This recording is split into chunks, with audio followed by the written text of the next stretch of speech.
એ બધા માંગલિક સાંભળો. મહારાજ સાહેબ માંગલિક સંભળાવો.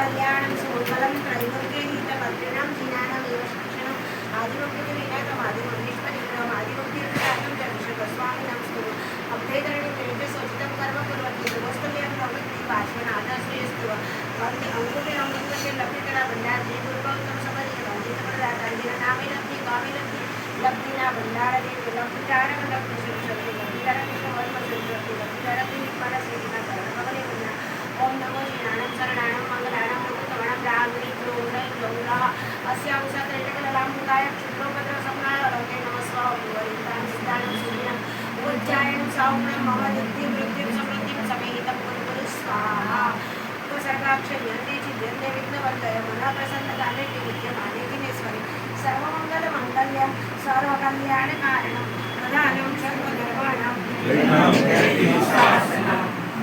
शासन देव की जय, गुरुदेव भगवान की जय, पूज्य गुरुदेव की जय। બહુ સરસ આચાર્ય પણ એ માટે બેસી જાઓ. બહુ સરસ. આજે શાલીભદ્રને તો આપણે જોયા નથી, પણ શાલીભદ્રની પેટી આપણા ઘરે આવી ગઈ. અને શાલીભદ્ર એટલું માંગલિક નામ છે કે બેસતા વર્ષે પણ આપણે ગૌતમ સ્વામીનું નામ બોલીએ ને સાથે પાછું કોનું નામ બોલીએ?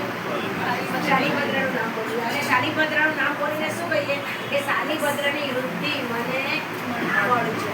શાલીભદ્રની કેટલી વૃદ્ધિ હતી શાસ્ત્રની અંદર એનું વર્ણન આવે કે એના ઘરે રોજ 99 પેટી, અને આ સાઈઝની નહોતી આવતી. કઈ સાઈઝની આવતી હતી? જોઈ હતી તમે કોઈએ? પણ આપણે આટલી નાની લાવીને પણ આપણા પૂર્વજોને યાદ કરીએ કે આપણા પૂર્વજોની પાસે કેટલી રિદ્ધિ સિદ્ધિ હતી, કેટલી પેટી આવતી હતી રોજની 99. અને એક એક પેટીની અંદર કેટલી આઈટમ, રોજના 99 જાતના દાગીના, 99 જાતના વસ્ત્ર અને 99 જાતના ખાવાની વસ્તુઓ. આટલી બધી હોવા છતાં શાલીભદ્રએ છેલ્લે શું વિચાર કર્યો કે આ બધું નાશવંત છે, એક દિવસ મારે છોડીને જવાનું છે. આ બધું મને કોણે આપ્યું છે? પ્રભુએ આપ્યું છે. તમને આ બધું કોણે આપ્યું છે? પ્રભુએ આપ્યું છે. તમને કોઈને વિચાર આવ્યો કે આ ફ્લેટ તમને કોણે આપ્યો? તમે કહેશો કે ના, તો તમે બોલાવવા આવો ને તો શું કે મારે સાહેબ અમારા ફ્લેટમાં, પણ આ તમારો ફ્લેટ છે, તમે લઈને આવ્યા હતા? તમને પ્રભુએ આપ્યો છે. પરમાત્માની કૃપાથી જ આ બધું આપણને પ્રાપ્ત થાય છે. હવે આપણે પ્રભુને શું આપીએ? પેટી તો લઈ આવ્યા અને પ્રભુને પ્રાર્થના પણ કરી દઈશું અને પરમાત્મા આપી પણ દેશે. પ્રભુ તો એટલા કૃપાળુ છે ને કે આપણને બધું જ આપશે. હમણાં એક વાત વાંચી, એક ભિખારી હતો. એ ભિખારી રસ્તામાં એક શેઠ પાસે પૈસા માંગ્યા કે શેઠ મને 10 રૂપિયા આપો. પણ શેઠે કીધું મારી પાસે પૈસા નથી. સંભળાય છે ને? મારી પાસે પૈસા નથી, મારી પાસે પૈસા નથી. તો પેલા ભિખારીએ કીધું શેઠ તમારા ગળાની અંદર સોનાની ચેન છે, સૂટ છે, બૂટ છે, અપડેટ છો તમે, અને તમારી પાસે 10 રૂપિયા નથી. તમે 10 રૂપિયા આપો, મારે આખા દિવસનો ખર્ચો નીકળી જશે. શેઠ કે નહીં, પણ મારે એક નિયમ છે. શેઠે શું કીધું? મારે એક નિયમ છે, તું મને કંઈક આપ તો હું તને કંઈક. તો પેલો ભિખારી કે છે પણ શેઠ મારી વસ્તુ કંઈ છે જ નહીં. ઉપર પહેરવાનું શર્ટ અને ટી-શર્ટ પણ ખાલી એક લુંગી છે, બાકી શર્ટ અને ટી-શર્ટ પણ મારી પાસે નથી. હું તમને શું આપું? તો કે નહીં, પણ મારે નિયમ છે, તું મને કંઈક આપ તો હું તને કંઈક આપું. શેઠ 4 વાર આને આ શબ્દ બોલ્યા અને શેઠ તો પોતાની ઓફિસમાં જતા રહ્યા. પેલા ભિખારીના મગજની અંદર આ શબ્દ બેસી ગયા. તમે અમને બોલાવો ને, જે અમારી પાસે તમારે શું લેવાનું? અમે જે કહીએ ને એ તમારે કરવાનું, બરાબર ને? સાધુ સંતો તમારી પાસે કંઈ જ નથી માંગતા. અમે એટલું જ કહીએ કે અમે જે કહીએ ને એ તમે કરો અને તમને મળેલો મનુષ્ય જન્મ તમે સફળ. આ બધા અનુષ્ઠાનો શેના માટે છે? આપણા પૂર્વજોએ આ બધા અનુષ્ઠાનો શેના માટે લાવ છે? આપણે કંઈક દાનની રુચિ ચાલે, આપણે કંઈક સુકૃત કરીએ. આ નિમિત્તે પણ આપણો આત્મા મનુષ્ય ભવની અંદર કંઈક સુકૃત કરીને એના માટેના આ બધા સાધનો છે. આચાર્ય ભગવંતો મહાત્માઓ આ બધું કેમ કરાવે? અમે પણ તમે કેમ આવી ગયા કે નહીં, તમે કંઈક સુકૃત કરશો અને તમે સુકૃત કરશો તો તમને આવતો બહુ પાછો માનવનો અને મહાવીરનો મળશે. અને પેલા શેઠે કીધું કે મારી પાસે પૈસા આવે. શેઠે કીધું તું મને કંઈક આપતો, હું તને કંઈક આપું. અને પેલાના મગજની અંદર બેસી ગયું ભિખારીના. બસ એના મગજ મેં કોઈ દિવસ કોઈને કંઈ આપ્યું નથી ને માટે જ મને કોઈ કંઈ આપતું નથી. મેં કોઈ દિવસ કંઈ આપ્યું સાચી પ્રભુ મેં ગયા ભાવમાં પણ કોઈને કંઈ નથી આપ્યું માટે જ મને કોઈ શેઠે મને ના પાડી. શેઠે બહુ જ સરસ કીધું કે તું મને કંઈક આપતો, હું તને કંઈક આપું. બસ એના મગજની અંદર બે શબ્દ બેસી. તમે આજે બધા આવ્યા છો, અમારા બે શબ્દ લઈને જશો દુકાનની અંદર પણ જાઓ તો તમે કંઈક તો ખરીદી બરોબર ને.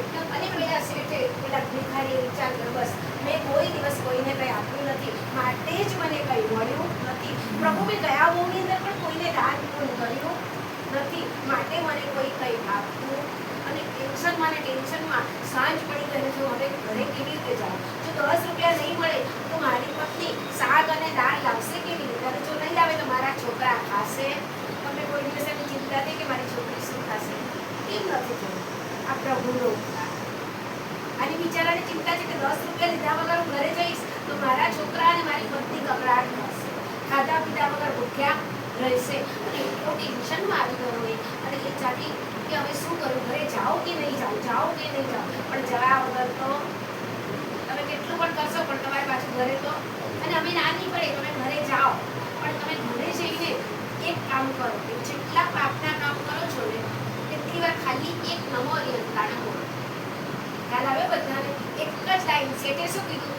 એ તું મને કંઈક આપતો, હું તને કંઈક આપતો. અમે તો એક જ કહીએ છીએ કે તમે આજે આ ઘરની અંદર આવ્યા છો, આટલા મહાન શાળીભદ્રને તમે યાદ કરો છો. પરમાત્મા પાર્શ્વનાથ દાદા આપણને મળી ગયા.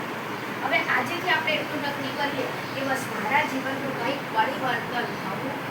અને તમે પેપરમાં વાંચ્યું ને 2 દિવસ પહેલા 39 વર્ષનો ડૉક્ટર, હાર્ટ સ્પેશિયાલિસ્ટ ડૉક્ટર હાર્ટના પેશન્ટને તપાસતા મરી ગયો. જિંદગીનો કોઈ ભરોસો નથી. આજે આપણે એટલું નક્કી કરીએ હું જેટલા પાપના કામ કરીશ ને એટલી વાર ખાલી નમો હરિયંતાણા કરીશ. તમે સવારે ઉઠો છો તો તમે બધા તો જૈન છો અને ન હોય તો પણ કંઈ તમે તમારું નામ બોલો. તમારા જૈન ન હોય તો તમે તમારા ભગવાનનું નામ બોલો, ભગવાનનું નામ બોલો. બસ તમે સવારે ઉઠો તો તમારો જમણો હાથ એટલો સરસ છે. છતાં તમારે સવારે બધા જ શુભ કામ માટે આપણને આ તમે પેટી પધરાવી તો તમે વાસણની પૂજા કરશો, કેશા પૂજા કયા હાથથી કરશો? ગુરુ પૂજન કરશો, કોઈને તિલક કરશો, સુપાત્ર દાન આપશો, લક્ષ્મી કરશો, સરસ્વતી, બધું જેટલું કામ કરશો બધું તમે શેનાથી કરવાના? જમણા હાથથી કરવાના. અને સવારે ઉઠીને લાઈટ પણ કયા હાથથી કરવાના? નળ પણ કયા હાથથી છોડવાના? તમે જેટલા પુણ્યના કામ જમણા હાથથી કરી શકો એટલા જ પાપના કામ તમે જમણા હાથથી કરો છો. હવે અમારું એટલું જ કહેવાનું કે તમારો જમણો હાથ. અને આપણે બધા માનીએ છીએ કે પાણીના એક બિંદુની અંદર કેટલા જીવ છે? અસંખ્યાત છે. આપણો જૈન શાસન છે અને આ પરમાત્મા છે તો આપણને આટલી ખબર પડે કે પાણીની અંદર પણ જીવ છે, વનસ્પતિની અંદર પણ જીવ છે. ચાલો તમારે સવારે ઉઠીને લાઈટ કરવી જ પડે. અગ્નિકાળીની અંદર અસંખ્યાત જીવ છે. ચાલો તમારા જમણો હાથ લાઈટ કરે પણ તમારી જીભ ખાલી એક પદ બોલી શકે નમો હરિયંતાણા. કરી શકો તમે આટલું? હવે અમારી પ્રભાવના તો મેં લઈને જશો ને કે આપશે એટલી જ પ્રભાવના લેશો. ખાલી તમારે સવારે લાઈટ કરો ને ત્યારે શું બોલવાનું? જેટલી વાર યાદ રહી તેટલી વાર. ભૂલી જાઓ તો કંઈ પ્રાયશ્ચિત નથી. તમે નળ છોડો છો છોડો, બાથરૂમમાં જાઓ છો જાઓ, ખાલી નળ છોડો ત્યારે શું બોલવાનું? તમે પાણી પીવો છો પીવો, તમે આઈસ્ક્રીમ ખાઓ છો ખાઓ, પણ આઈસ્ક્રીમ ખાતા પહેલા શું બોલો? તમને ખબર છે કે આ અભક્ષ વસ્તુ છે, મારા પ્રભુએ આ ખાવાની ના પાડી છે, છતાં મને નથી ચાલતું તો મારે ખાવું પડે છે. ખાઓ, પણ ખાતા પહેલા એક વાર પરમાત્માનું નામ લો. પ્રભુને યાદ કરીને દરેક પાપના કામ કરો. તમે વોશિંગ મશીન ચાલુ કરો છો કરો, પણ વોશિંગ મશીન ચાલુ કરતા પહેલા શું બોલો? ફેન ચાલુ કરો છો કરો, પણ ફેન ચાલુ કરતા પહેલા શું બોલવાનું? જેટલા તમને લાગે તમે અહીંથી બહાર નીકળો, બુક પહેરો છો, તમને ખબર છે આ પાપનું કામ છે કે પુણ્યનું? બધાને ખબર છે કે બુક નીચે કોઈને કોઈ જીવ મરવાના જ છે, ગાડી નીચે કોઈને કોઈ જીવ મરવાના જ છે, છતાં તમારે કરવું જ પડવાનું છે.